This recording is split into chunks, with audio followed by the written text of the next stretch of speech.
हाय दोस्तों, आज हम सकट चौथ की कहानी कहेंगे। कहानी इस प्रकार है। एक देवरानी और जेठानी की। एक शहर में देवरानी जेठानी रहती थी। जेठानी अमीर थी और देवरानी गरीब थी। देवरानी गणेश जी की परम भक्त थी। देवरानी का पति जंगल से लकड़ी काट कर बेचता था और अक्सर बीमार रहता था।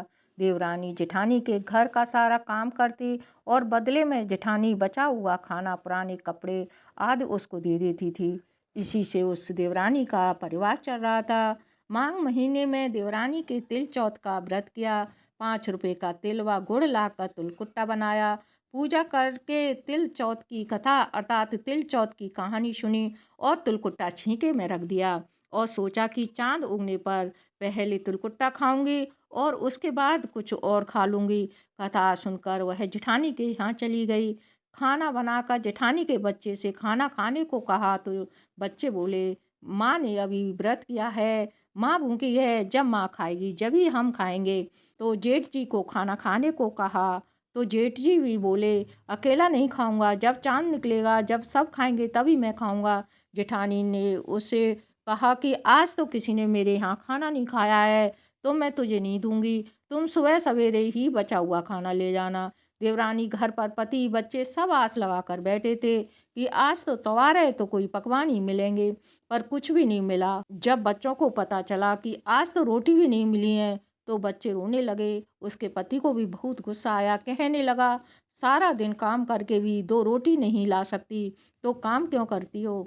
पति ने गुस्से में आकर पत्नी को कपड़े धोने के धोवन से मारा और धोवन हाथ से छूट गया तो पाटे से मारा। वह बेचारी गणेश जी को याद करती हुई रोते रोते पानी पीकर सो गई। उस दिन गणेश के रूप में सकट चौथ आते हैं सपने में और कहने लगे, धोबिन मारी पाटे मारी, सो रही है या जाग रही है। वह बोली, ना तो सो रही हूँ ना जाग रही हूँ। गणेश जी रूपी सकट चौथ बोले, हमें तो भूख लगी है, कुछ खाने को दो। देवरानी बोली, क्या दूं, मेरे घर में तो एक अन्न का दाना भी नहीं है। जेठानी ने बचा कुचा खाना देती थी तो आज वो भी नहीं मिला। पूजा का बचा हुआ थोड़ा सा तिलकुट्टा छींके पे पड़ा है, वही खा लो।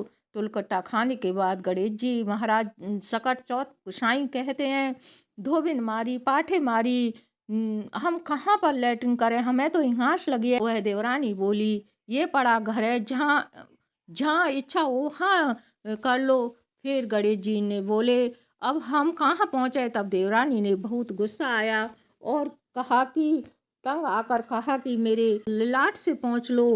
तो उन्होंने उसकी लिलाट से पहुँच लिया। स्वयं जब दौरानी उठी तो यह देखकर हैरान हो गई कि पूरा घर उसका हीरे मोतियों से जगमगा रहा है और सिर पर जहाँ विधायक जी ने पहुँच कर गए थे वहाँ हीरे के टीके व बिंदी जगमगा रही थी। उस दिन देवरानी जेठानी के घर काम करने नहीं गई। बड़ी देर तक राह देखने के बाद जेठानी ने अपने बच्चों को देवरानी को बुलाने को भेजा।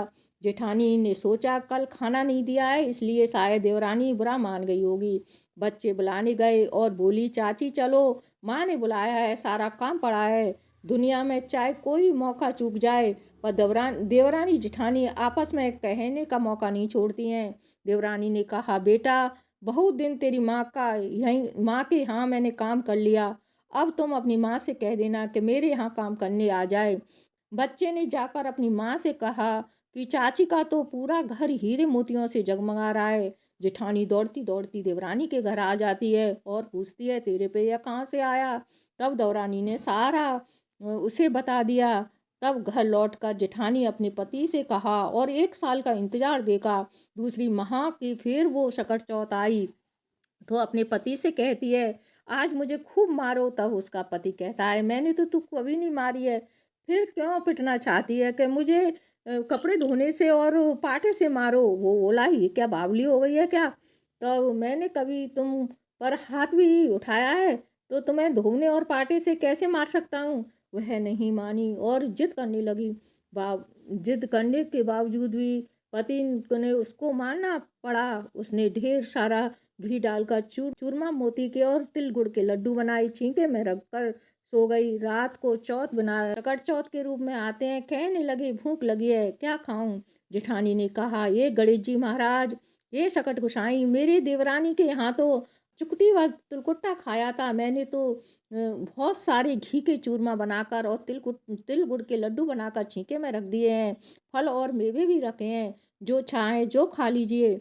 गणेश गणेश रूपी सकट गोसाई कहते हैं कि हमें तो हिंगास लगी है। जेठानी बोली, उसके यहाँ तो टूटी फूटी झोंपड़ी थी, मेरे यहाँ तो कंचन के महल है, जहाँ चाहे वहाँ हंग लो। फिर गणेश जी ने वहाँ पूछा कि कहाँ पहुँचूँ, कि मेरे जेठानी बोली, मेरी लिलाट पर बड़ी सी बिंदी लगाकर पहुँच लो। धन की भूखी जेठानी स्वयं बहुत जल्दी उठ गई।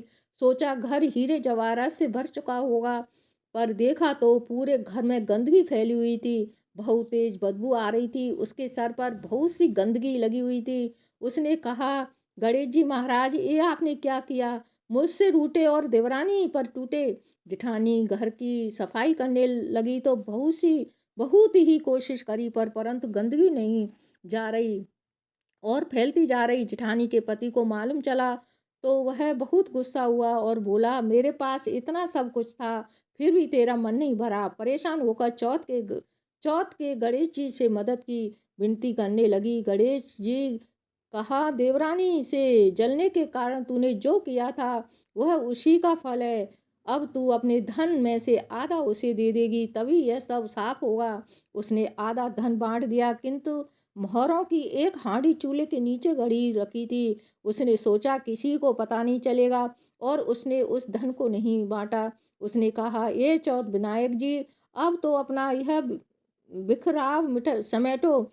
गणेश जी बोले, पहले चूल्हे के नीचे गड़ी हुई मोहरे की हाड़ियाँ सहित तक रख दो, सुई की भी भांत। इस प्रकार विधायक जी ने सुई जैसी छोटी चीज का भी बंटवारा करवा कर अपनी माया समेटी। हे गणेश जी महाराज, जैसे आपने देवरानी पर कृपा करी, वैसे सब कर करना। कहानी कहने वाले और सुनने वाले हुंकारा भरते मनोकामना पूरी करना, किंतु जेठानी को जैसी सजा दी वैसे किसी को मत देना। बोल गणेश भगवान की जय, बोल सच्चे दरबार की जय। दोस्तों, कहानी पसंद आई हो तो लाइक करना, सब्सक्राइब करना। धन्यवाद।